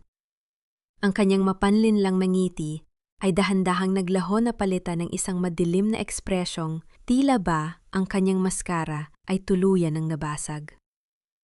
So nalaman mo na rin? Bulong ni Ignacio ang kanyang boses ay naging kasing lamig ng semento. Pero wala ka nang magagawa, Ferdy. Hawak ko ang lahat ng ebidensya laban sa mga Salazar. At kung hindi ka sasama sa akin, sisiguraduhin kong pati ikaw ay madadamay sa kanilang pagbagsak. Sa gitna ng tensyon, isang matandang boses ang namayani mula sa loob ng mansyon. Lumabas si Lola Remedios, inaalaya ni Mang Carding. Ang matanda ay may hawak na isang maliit na pelus na kahon. Ang mga Salazar ay lagi naghahanap ng ginto. Ngunit kailanman ay hindi nila nakita ang brilyanteng nasa harap na nila. Wika ni Lola Remedios. Inabot niya ang kahon kay Ferdy. Sa loob nito ay ang singsi ng katotohanan, isang antigong alahas na may tatak ng kumpanya ni Don Fernando ang susi para ma-activate ang foundation ng kanyang magiging anak. Isinuot ni Ferdy ang singsing. Sa sandaling yang tila ba, ang lahat ng takot sa kanyang katawan ay naglaho. Humarap siya sa dalawang lalaki ng may otoridad na kailanman ay hindi nila nakita sa kanya noong siya ay isang martir na asawa pa lamang. Umalis kayo sa lupain ko, utos ni Ferdy. Ang kanyang boses ay hindi malakas, ngunit puno ng bigat na tila isang hatol. Mateo, sabihin mo sa iyong ina na maghanda. Sa gabi ng anibersaryo ng Salazar Group, doon ko tatapusin ang lahat. At ikaw, Ignacio, huwag mong isiping nakalimutan ko ang pagtataksil mo. Ang 51% ay hindi mapupunta sa iyo at lalong hindi sa mga Salazar. Hindi mo ito pwedeng gawin? Sigaw ni Mateo. Susubukan sana niyang humakbang paakyat sa hagdan. Ngunit, mabilis siyang hinarangan ng mga magsasaka. Ang tunog ng mga sulo na iginagalaw sa hangin ay tila isang babala na walang puwang para sa kanya rito. Panoorin niyo ako? Huling wika ni Ferdy bago tinalikuran ang dalawa at pumasok sa loob ng mansyon. Habang papalayo ang mga sasakyan ni Mateo at Ignacio, naiwan ang debu sa hangin. Alam ni Ferdy na ito nang simula ng huling yugto. Ang Hacienda de Fernando ay muling nabuhay at kasabay nito ang isang Ferdinand na handang sunugin ang nakaraan para sa kinabukasan ng kanyang anak. Ngunit sa loob ng kanyang silid, napahawak si Ferdy sa kanyang tiyan. Naramdaman niya ang isang kakaibang kirot hindi ng sakit kundi ng kaba. Ang anibersaryo ng Salazar Group ay 3 araw na lang mula ngayon. Sapat na ba ang 3 araw para ihanda ang huling pasabog, nagigiba sa tour ng mga Salazar ng tuluyan? O baka naman may isa pang lihim si Ignacio na hindi pa niya nadidiskubre? Isang lihim na maaaring magpabago sa lahat ng plano niya sa huling sandali. Ang bulwagan ng Manila Diamond Hotel ay puno ng kumukutitap na mga kristal na chandelier na tila mga bituing nagnanais sumaksi sa rurok ng kapangyarihan ng pamilya Salazar. Ang amoy ng mamahaling wine at ang tunog ng mga violin ay bumabalot sa bawat sulok lumilika ng isang ilusyon ng perpektong buhay. Nakasuot ng pulang terno si Doña Consuela, ang kanyang mukha ay puno ng ngiting, nagpapahiwatig ng tagumpay. Sa kanyang tabi si Esperanza ay tila isang prinsesa sa kanyang kumikinang na gown, habang si Mateo ay nakatayo ng matuwid. Ngunit ang kanyang mga mata ay pabalik-balik sa pintuan. Mga kaibigan, mga kasosyo, simula ni Doña Consuela, habang nakatayo sa gitna ng entablado, hawak ang gintong mikropono. Ngayong gabi, ipinagdiriwang natin ang pananatili ng Salazar Group. Sa kabila ng mga pagsubok at mga taong nagtangkang sumira sa ating pangalan, nanatili tayong matatag dahil ang dugong Salazar ay hindi kailanman susuko. Isang masigabong palakpakan ang umalingaw-ngaw sa buong silid. Ngunit sa gitna ng palakpakan, biglang bumukas ang malaking pinto sa dulo ng ballroom. Ang tunog ng mga sapatos na tumatama sa marble na sahig ay tila isang mabigat na martilyo na nagpapatigil sa bawat paghinga. Pumasok si Ferdinanda. Hindi siya mukhang biktima. Nakasuot siya ng isang maringal na puting Filipiniana na tila ba gawa sa mga ulap at katarungan. Ang kanyang sinapupunan ay lalong nagpatingkad sa kanyang otoridad. Sa kanyang daliri, nagniningning ang singsing ng katotohanan na ibinigay ni Lola Remedios. The celebration is over, Consuela. Malamig na wika ni Ferdy. Ang kanyang boses ay hindi sumisigaw, ngunit narinig ito hanggang sa huling sulok ng bulwagan. Security? Bakit nakapasok ang babaeng ito? Bulyaw ni Doña Consuela. Ang kanyang muka ay unt-unting namumutla sa ilalim ng makapal na makeup. Mateo, gawin mo ang tungkulin mo, paalisin mo ang impostor. Anyan! Hindi gumalaw si Mateo. Nakatitig lamang siya kay Ferdy. Tila ba ngayon lang niya nakita ang tunay na kagandahan at lakas ng babaeng binaliwala niya. Hindi ako impostora, Consuela, sabi ni Ferdy habang naglalakad patungo sa entablado. Ako ang kinatawan ng Hacienda de Fernando, ang kumpanyang tunay na nagmamay-ari ng 51% ng Salazar Group.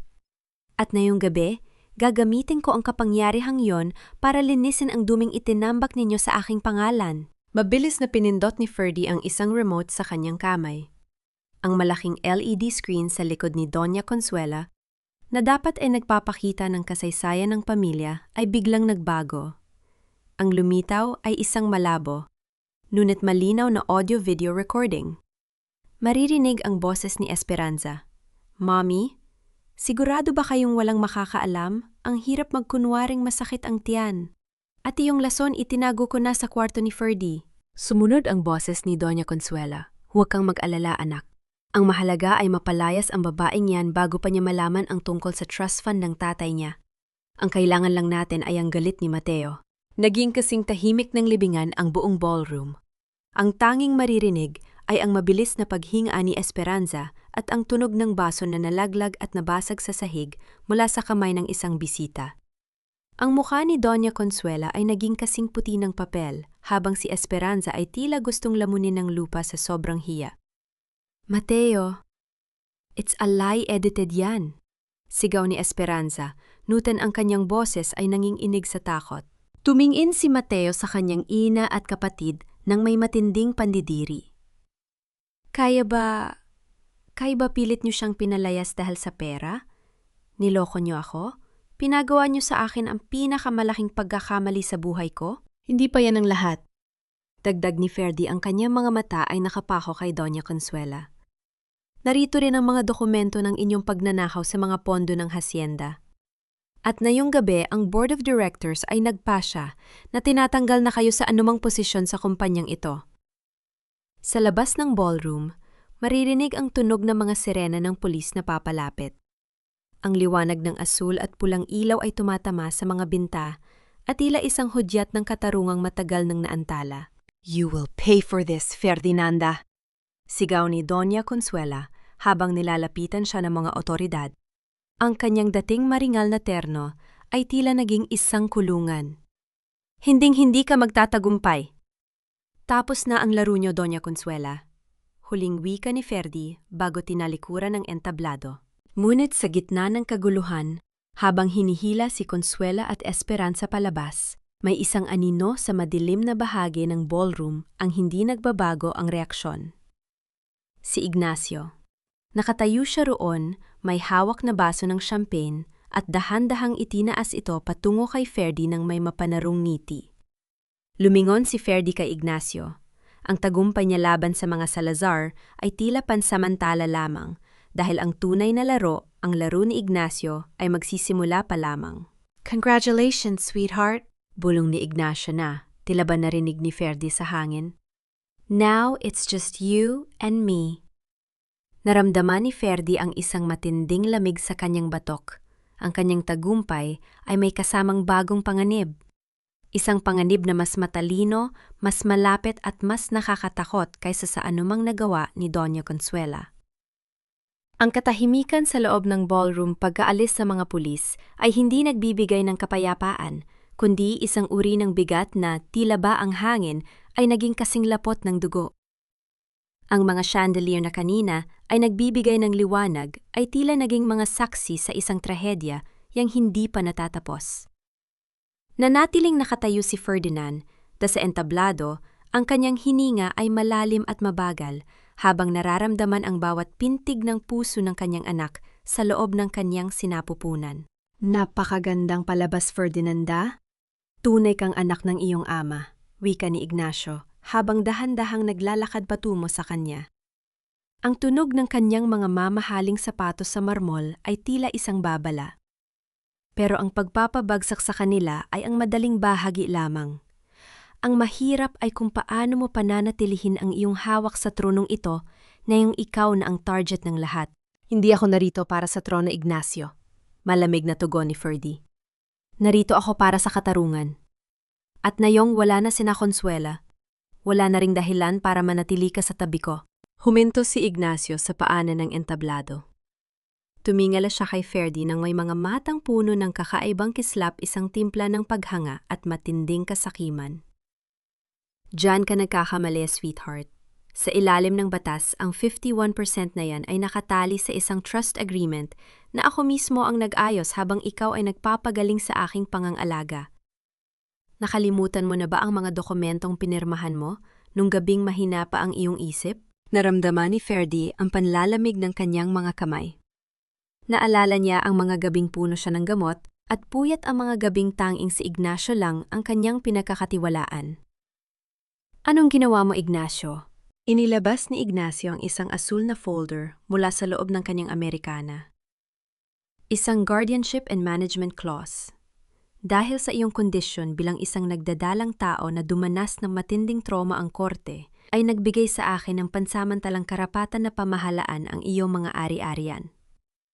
Ibig sabihin, Ferdinanda, ang 51% na yan ay nasa ilalim ng aking kontrol hanggang sa mapiit ka sa isang ospital para sa iyong kalusugang mental. Balak mo akong ipakulong sa isang mental institution? Ulat ni Ferdy, ang kanyang boses ay nanginginig sa galit. Gagamitin mo ang stress na idinulot ng mga Salazar para palabasin na hindi ako karapat-dapat? Hindi ito pagpapakulong, Ferdy. Ito ay proteksyon. Nakangiting sabi ni Ignacio. Ngunit ang kanyang mga mata ay walang kahit anong init.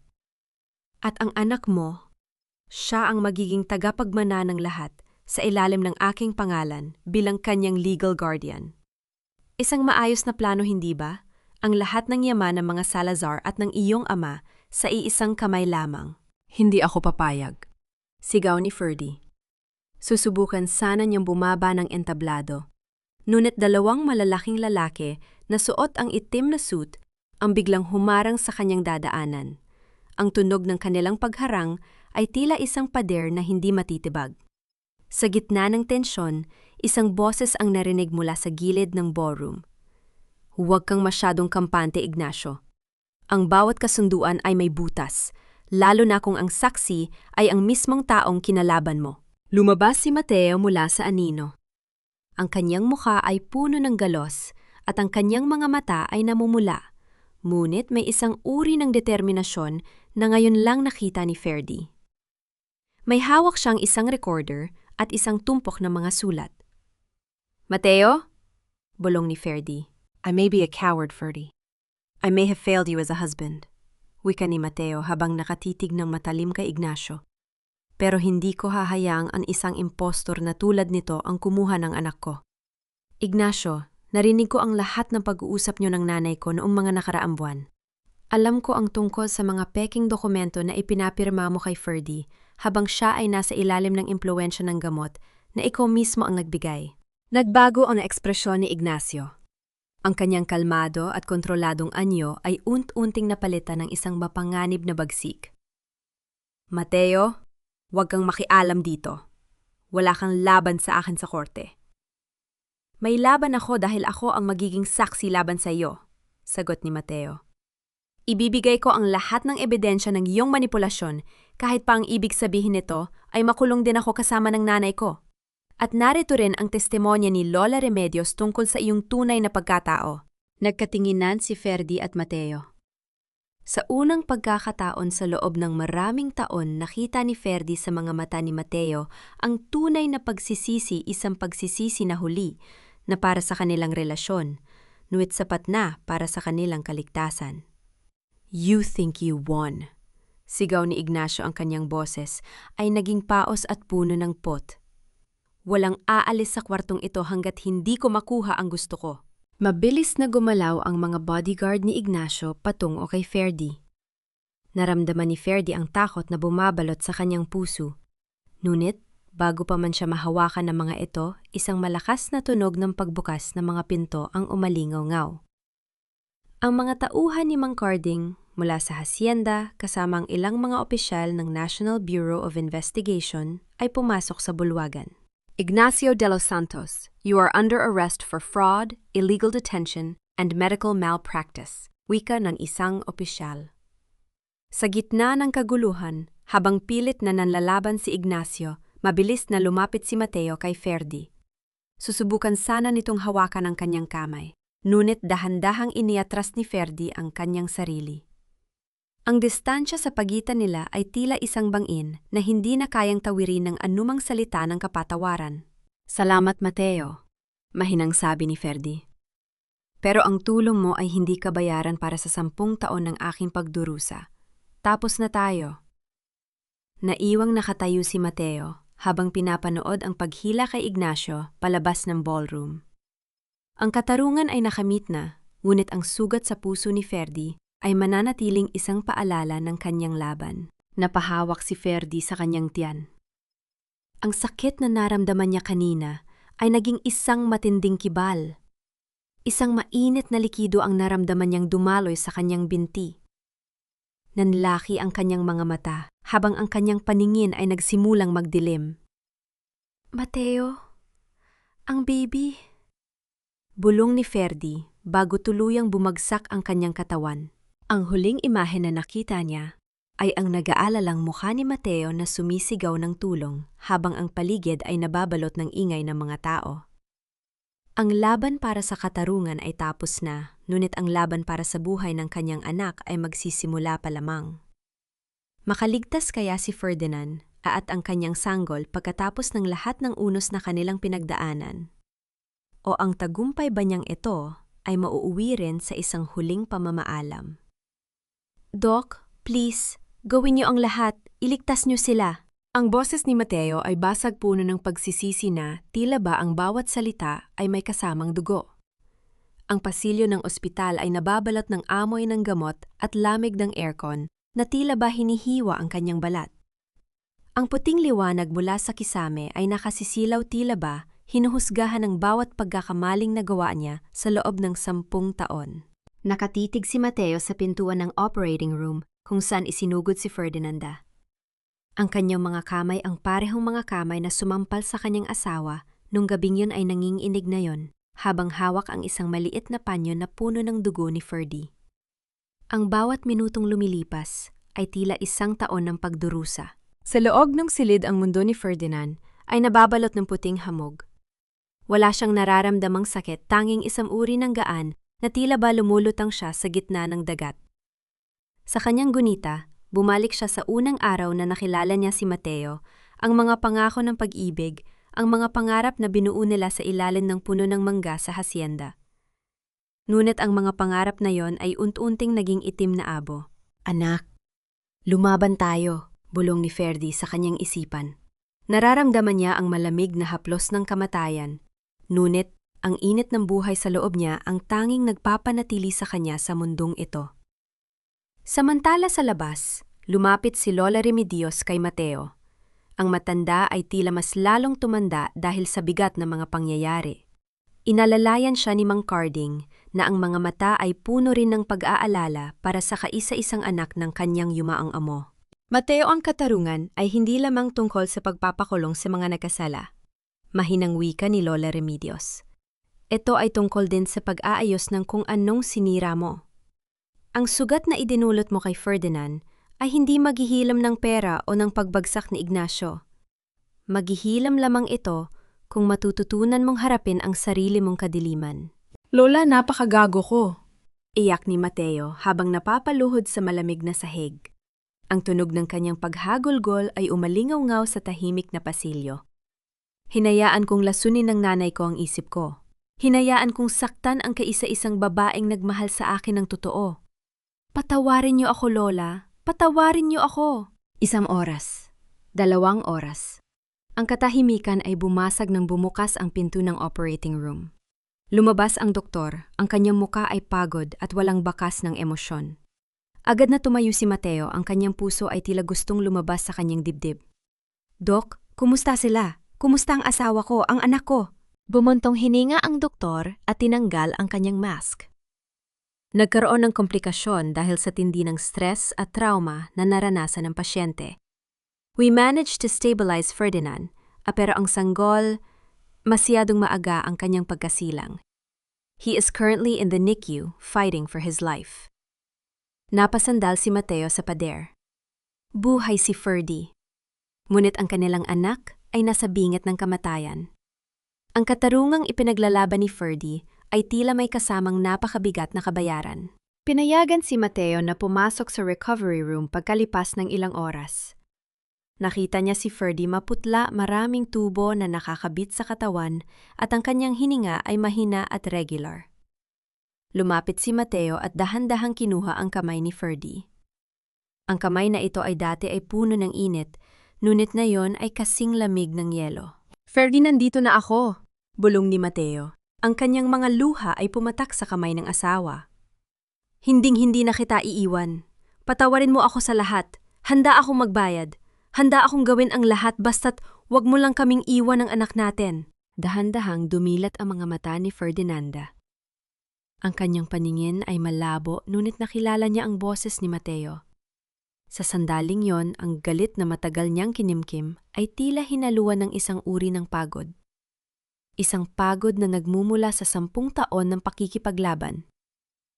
Mateo, mahinang bulong ni Ferdy. Andito ako, sweetheart. Andito ako. Ang anak natin, nasaan siya? Hindi nakasagot si Mateo. Ang kanyang katahimikan ay sapat na para malaman ni Ferdy ang katotohanan.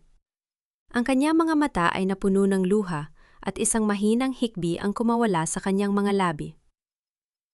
Gusto ko siyang makita, pakiusap ni Ferdy.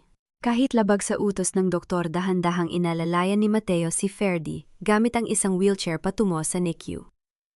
Doon sa likod ng malaking salamin, nakita nilang isang napakaliit na sanggol. Maraming wire ang nakakabit dito at ang bawat paghinga nito ay tila isang himala. Ang liit niya, Mateo, bulong ni Ferdy habang nakadikit ang kanyang kamay sa salamin. Parang isang lambat sa kristal. Napakarupok, ngunit marito pa rin. Lalaban siya, Ferdy. Katulad mo, isa siyang palaban. Sagot ni Mateo habang nakatayo sa likuran ng wheelchair. Sa sandaling yon, isang nurse ang mabilis na lumapit sa incubator ng sanggol. Ang tunog ng monitor ay biglang naging mabilis at hindi regular. Ang mga doktor ay nagsimulang tumakbo patungo sa loob ng silid. Ano nangyayari, Doc? Ano nangyayari sa anak ko? Sigaw ni Ferdy. Susubukan sana niyang tumayo, ngunit pinigilan siya ni Mateo. Ang bawat segundo ay tila isang paghatol. Nakita ni Ferdy ang pag-aagaw buhay ng kanyang anak sa likod ng salamin. Ang kanyang puso ay tila pinipiga, ang kanyang buong pagkatao ay sumisigaw ng katarungan sa langit. Huwag po! Huwag ang anak ko! Pagsusumamo ni Ferdy. Sa gitna ng kaguluhan, isang pamilyar na anino ang nakita ni Mateo sa dulo ng pasilyo. Isang lalaking nakasuot ng uniforme ng janitor, ngunit ang mga mata ay hindi mapagkakamali. Si Ignacio. Nakatakas ito sa mga pulis at ngayon ay narito may hawak na isang maliit na vial at hiringgilya nakatingin sa direksyon ng oxygen supply ng NICU. Isang huling pagtatangka ng paghihigante. Isang huling lason para sa huling dugong Salazar. Ignacio? Sigaw ni Mateo. Tumakbo si Mateo patungo sa lalaki, habang si Ferdy ay naiwang nakatitig sa kanyang anak na unt-unting nawawala ng hininga. Ang gabi ng pagtutuos ay hindi pa pala tapos. Ito na ang huling sagupaan sa pagitan ng pag-ibig, pagsisisi at ang walang hanggang galit. Makukuha ba ni Ignacio ang kanyang huling hiling na sirain ng lahat? O may huling milagro pang naghihintay para kay Ferdy at sa kanyang anak? Buhay ng anak ko ang nakataya, ngunit ang kamatayan ang tila nakangiti sa bawat hakbang ni Ignacio. Ang mga salitang yon ay tila isang sumpa na dumadaloy sa isipan ni Mateo habang mabilis siyang tumatakbo sa mahaba at malamig na pasilyo ng ospital. Ang tunog ng kanyang mabibigat na yapak sa makinis na tiles ay umalingaw-ngaw sa katahimikan. Bawat hakbang ay puno ng takot at determinasyon. Ang liwanag ng mga fluorescent lamps sa kisame ay tila sumasabay sa kaba ng kanyang dibdib. Sa dulo ng pasilyo malapit sa oxygen supply control ng NICU, nakatayo si Ignacio. Ang kanyang mukha ay nababalot ng isang uri ng kabaliwan na hindi na kayang itago ng anumang talino o ranggo. Ang kanyang suot na uniforme ng janitor ay marumi at sa kanyang kamay ay nagniningning ang isang matalim na hiringya na puno ng isang madilim na likido. "Huwag, Ignacio! Huwag mong gawin ito!" Sigaw ni Mateo, ang kanyang boses ay paos at nagmamakaawa. Huminto siya ilang metro ang layo sa lalaki, ang kanyang mga kamay ay nakataas bilang tanda ng pagsuko. "Ako na lang! Ako ang saktan mo! Ako ang pumatay sa'yo! Pero huwag ang bata! Wala siyang kasalanan!" Isang mapait at nakanginginig na tawa ang kumawala kay Ignacio. Ang tunog niyon ay tila isang marahas na kaskas ng bakal sa semento. Kasalanan ang buong pag-iral ng mga Salazar ay isang kasalanan, Mateo. Pinagkaitan niyo ako ng pangalan ng yaman at ng buhay na nararapat sa akin. Ngayong gabi, tatapusin ko ang linyong nagmula sa inyong dumi. Kapag nawala ang batang yan, mawawala ang huling pag-asa ng iyong pamilya. Hindi mo kailangang maging mamamatay tao, Ignacio. Pakiusap muli ni Mateo, dahan-dahang humahakbang palapit. Isipin mo ang ina mo. Isipin mo ang katarungang matagal mong hinanap. Hindi ito ang paraan. "Ang katarungan ay nakukuha lamang sa pamamagitan ng apoy," sigaw ni Ignacio habang itinataas ang hiringgilya patungo sa main valve ng oxygen. Ngunit bago pa man niya maiturok ang lason, isang mahina, ngunit matatag na tinig ang narinig mula sa likuran ni Mateo. Nakatayo si Ferdinand, ang nakahawak sa pader para sa suporta. Ang kanyang mukha ay maputla, ngunit ang kanyang mga mata ay nagniningning sa isang uri ng lakas na nagmumula sa kailaliman ng kanyang kaluluwa bilang isang ina. "Ignacio," tawag ni Ferdy. Ang kanyang boses ay tila isang malamig na hangin na nagpatahimik sa paligid. "Tingnan mo ako. Tingnan mo ang babaeng sinabi mong protektahan mo. Kung itutuloy mo yan, hindi lang ang mga Salazar ang pinapatay mo. Pinapatay mo rin ang huling piraso ng kabutihang natitira sa iyong puso." Napatigil si Ignacio.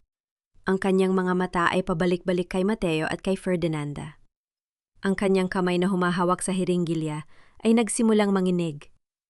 Sa loob ng silid ng NICU, maririnig ang mahinang tunog ng mga monitor na sumasabay sa marupok na paghinga ng sanggol, isang tunog na tila ba humihingi ng pagkakataong mabuhay. "Ferdy, umalis ka rito?" sigaw ni Ignacio, ngunit may bahid na ng pag-aalinlangan sa kanyang boses. "Hindi ako aalis," sagot ni Ferdy, dahan-dahang lumalapit sa kabila ng sakit ng kanyang katawan. "Kung kukunin mo ang buhay ng anak ko, kunin mo na rin ang akin. Dahil wala nang sasay ang mundong ito kung ang katarungan ay kasing lupit din ng mga taong kinakalaban nito. Maging mas mabuti ka kaysa sa kanila, Ignacio. Maging tao ka." Sa sandaling yon, ang galit ni Ignacio ay tila sinalubong ng isang pader ng wagas na pag-ibig. Ang kanyang mga balikat ay bumagsak at ang hiringgilya ay dahan-dahang nalaglag mula sa kanyang mga daliri, naglika ng isang maliit na kalansing sa sahig. Napaluhod ang lalaki, tinakpan ang kanyang mukha at nagsimulang humagulgol, isang iyak ng isang batang matagal nang naghahanap ng katarungan, ngunit nahanap lamang ay poot. Mabilis na dumating ang mga gwardiya ng ospital at ang mga pulis upang dakpin si Ignacio. Wala na siyang laban. Ang kanyang laro ay tuluyan ng natapos. Hinarap ni Mateo si Ferdy, susubukan sana itong alalayan, ngunit tumigil siya nang makita ang distansya sa mga mata ng asawa. "Ferdy, ligtas na siya. Ligtas na ang anak natin." Hindi sumagot si Ferdy. Lumingon siya sa salamin ng NICU. Sa loob, ang mga nurse ay nakangiti habang tinitingnan ang monitor. Ang sanggol ay nagsimulang gumalaw, ang kanyang maliit na kamay ay tila inaabot ang hangin. Ang milagro ng buhay ay nagwagi laban sa anino ng kamatayan. Pagkalipas ng ilang araw, ang balita tungkol sa tuluyang pagbagsak ng mga Salazar ay kumalat sa buong bansa. Si Doña Consuela at Esperanza ay nahaharap sa habambuhay na pagkapiit dahil sa serya ng mga kaso ng pandaraya at pagtatangka sa buhay.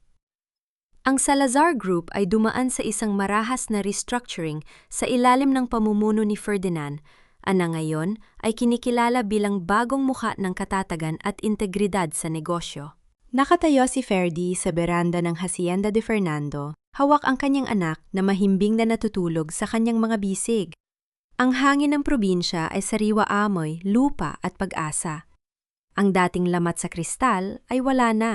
Ang natira ay isang bagong anyo ng pamilya, isang pamilyang binuo hindi ng dugo, kundi ng dangal at pagpili. Lumapit si Mateo dala ang kanyang mga gamit. Narito siya para magpaalam.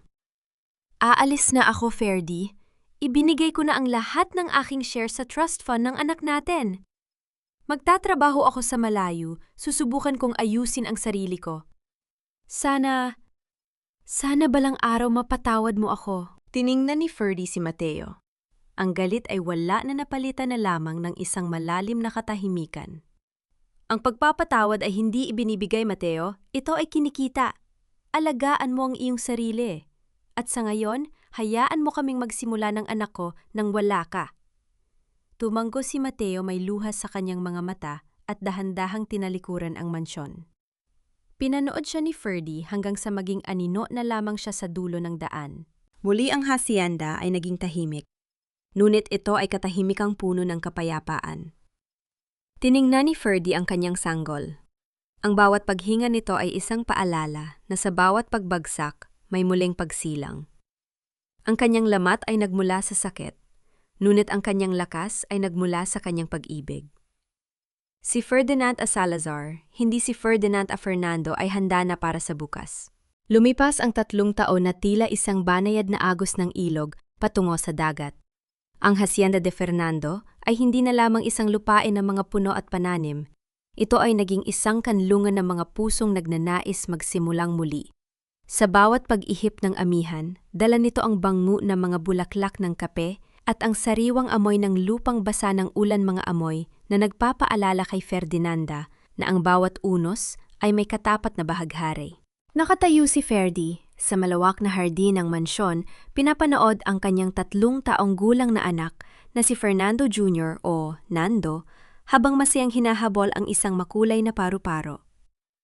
Ang bawat tawa ng bata ay tila isang himig na nagpapagaling sa huling bahid ng pait sa kanyang puso. Si Nando ay ang buhay na patotoo na ang katarungan ay hindi lamang nakukuha sa korte, kundi sa bawat araw na pinipili mong mabuhay ng may danggal. "Mama, look! I caught the sun!" Sigaw ni Nando, habang itinataas ang kanyang maliliit na kamay, tila ba hawak niya ang sinag ng papalubog na araw? Ngumiti si Ferdy at lumapit sa anak upang ayusin ang nagulong buhok nito. "Yes, anak, hawak mo ang liwanag at hinding-hindi nahahayaan ni Mama na may kumuha niyan sa'yo." Sa loob ng nakaraang mga taon, naging matagumpay ang pagpapatakbo ni Ferdy sa Salazar Fernando Group. Ngunit higit sa kita at kapangyarihan ang kanyang pinakamalaking tagumpay ay ang pagtatatag ng Sinag ng Ina, isang foundation na tumutulong sa mga biktima ng pang-aabuso at mga inang pinalayas sa kanilang mga tahanan. Dito ang kanyang karanasan ay naging inspirasyon, isang kwento ng isang babaeng nabasag na parang kristal, ngunit muling nabuo ng mas matatag at mas nagnaningning. Kumusta na ang mga anino ng nakaraan sa likod ng malamig na rehas ng Correctional Institution for Women? Si Doña Consuela ay nananatiling nakaupo sa isang madilim na sulok, hawak ang kanyang lumang trinitaryo. Ngunit ang kanyang mga dasal ay tila hindi na lumalampas sa kisame ng selda. Ang kanyang kapalaluan ang naging sarili niyang bilangguan. Si Esperanza naman sa kabilang banda ay unti-unting nilalamon ng pagsisisi ang kanyang ganda, ay naglaho na kasabay ng kanyang ranggo. Si Ignacio ay nananatili sa isang maximum security facility. Ang kanyang talino ay wala nang silbi sa loob ng 4 na sulok ng pader. Isang hapon habang nag-aayos ng mga papeles si Ferdy, isang puting sobre ang dumating. Wala itong pangalan, tanging isang maliit na selyo mula sa malayo. Sa loob ay may isang litrato ni Mateo, mukha itong payapa, nakasuot ng uniforme ng isang guro sa isang liblib na baryo sa Mindanao. May kasama itong maikling sulat. "Ferdy, nakikita ko ang mga balita tungkol sa inyo ni Nando. Masaya ako na malusog siya at matapang na katulad mo. Hindi ako humihingi ng pagkakataong bumalik dahil alam kong hindi ko yung nararapat. Pero asahan mong sa bawat panalangin ko kayo ang laging laman. Salamat sa pagpapalaya sa akin mula sa sarili kong kaduwagan. Mananatili akong tagahanga ng iyong lakas mula sa malayo. Dahan-dahang itinabi ni Ferdy ang sulat. Wala ng kirot, wala ng galit. Ang pagpapatawad ay hindi dumating bilang isang biglaang desisyon, kundi bilang isang unt-unting pagtanggap na ang nakaraan ay hindi na mababago, ngunit ang kinabukasan ay malaya na sa kadena nito. Humarap si Ferdy sa malaking salamin sa kanyang opisina. Nakita niya ang isang babaeng may matuwid na likod, may mga matang puno ng karunungan at isang pusong marunong muling magmahal sa sarili. Ang bawat lamat sa kanyang pagkatao ay tila mga gintong guhit sa isang sining. Hindi ito kapintasan, kundi patunay ng kanyang katatagan. Tapos na ang gabi, Ferdinand? Bulong niya sa sarili habang pinapanood ang paglubog ng araw sa abot tanaw. Ang sining ng pagbangon ay hindi tungkol sa pag-iwas sa sakit, kundi sa paggamit ng bawat piraso ng pagkawasak upang bumuo ng isang mas dakilang obra maestra. Sa Hacienda de Fernando, ang bawat bukang liwayway ay isang pangako na hanggat may pangmamahal at danggal, ang muling pagsilang ay laging posible. Habang ang huling sinag ng dapit hapon ay marahang yumayakap sa Hacienda de Fernando, ramdam natin ang katahimikang hindi hantungan, kundi isang panibagong simula ng buhay na malaya at puno ng danggal. Mga mahal kong tagapakinig, maraming salamat sa inyong pagtitiyaga at bukas na puso sa pagsama sa amin sa mahabang paglalakbay na ito ni Ferdinanda. Habang isinusulat at isinasalaysay ko ang bahaging kung saan nalaman ni Ferdy ang dubling pagtataksil ni Mateo at Ignacio sa gitna ng kanyang pagbubuntis, hindi ko mapigilang makaramdam ng matinding paninikip ng dibdib. May mga pagkakataong kailangan nating dumaan sa apoy hindi para matupok, kundi para malinis ang ating tunay na halaga. Ang bawat kabanata ng kwentong ito ay isang sining ng pagtitimbang sa buhay. Isang paalala na ang mga sugat ng kahapon ay hindi dapat maging bilangguan ng ating bukas. Ang buhay natin ay madalas itulad sa isang marupok na kristal. Maaari itong magkalamat dahil sa bigat ng pagsubok o sa talim ng panlilinlang ng mga taong pinagkatiwalaan natin. Ngunit, huwag nating kalimutan ang aral ni Ferdinand, ang isang kristal na may lamat. Kapag muling binuo ng may katatagan at katarungan, ay nagiging mas mahalaga kaysa sa bago. Ang lamat na yon ay hindi kapintasan, kundi isang natatanging disenyo ng ating muling pagsilang. Sa inyong palagay, tama ba ang naging paninindigan ni Ferdinand na hindi na muling tanggapin si Mateo sa kanyang buhay? O sapat na ba ang ipinakitang pagsisisi ni Mateo sa huling sandali para mabigyan siya ng isa pang pagkakataon? Nais kong marinig ang inyong palig. Kayo ba ay nakikinig ngayon habang naghahanda ng hapunan para sa pamilya o marahil ay nagpapahinga matapos ang isang nakapapagod na araw sa trabaho? Nasaan man kayo, naway naging kasama ninyo ang kwentong ito sa inyong mga gawain? Huwag po nating kalimutang i-like, i-share at mag-iwan ng komento tungkol sa inyong sariling mga kwento ng pagbangon. Dahil dito sa ating tahanan, bawat tinig ay mahalaga at bawat karanasan ay may puwang. Manatil sana kayong matatag, payapa at puno ng pag-asa. Hanggang sa muli nating pagkikita sa susunod na kwento ng puso at buhay. Pagpalain po kayong lahat. Pamagat ng kwento lamat, sa kristal ang pagbangon ni Ferdinand. At paalala ang lahat ng mga tauhan at sitwasyon sa kwentong ito ay katang-isip lamang na nilikha para sa layuning libangan at para maghatid ng positibong mensahe.